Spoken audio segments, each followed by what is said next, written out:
Hai, aku Syifa. Hai, aku Alisa. Hai, aku Atia. Hai, aku Tiffany. Hai, aku Aisyah. Hai, aku Meiska. Hai, aku Masayu Windy. Halo, aku Karisa. Halo, aku Almay Saturna. Kami dari Ngomong 5. Masjid Agung. Let's go!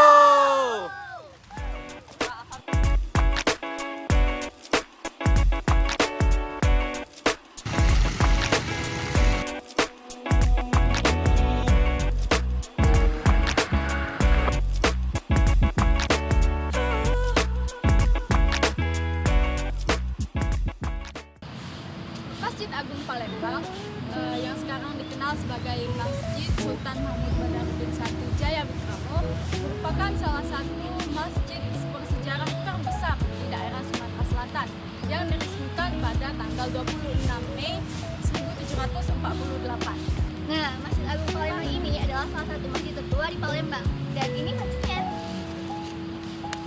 Di masjid ini banyak juga benda-benda peninggalan bersejarah loh. Salah satunya ada jam matahari.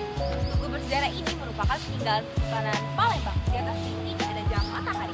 Jam matahari ini digunakan waktu sholat, terutama sholat zuhur maupun sholat asar, dan sudah digunakan bertahun-tahun lamanya.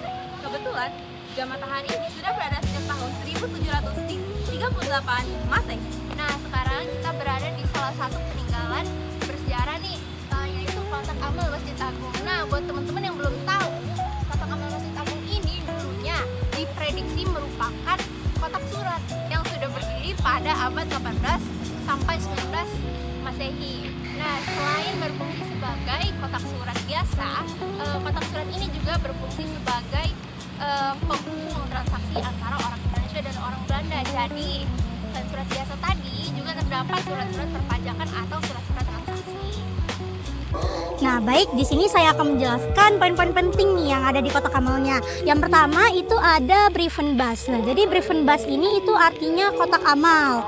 Nah, yang di bawahnya ini ada Buslichting yang artinya itu jadwal pengambilan surat. Dan di bawahnya ini ada kode-kode yang digunakan saat pengiriman surat. Nah, di sini kita bisa melihat bahwa ada dua bentuk yang sudah ada dari lama loh. Tugas setempat, bentuk ini sudah ada sejak ratusan tahun yang lalu dan terletak tepat di sebelah pintu masuk tempat sholat kita. Nah guys, jadi ini adalah bagian dari mimbar di Masjid Agung Palembang.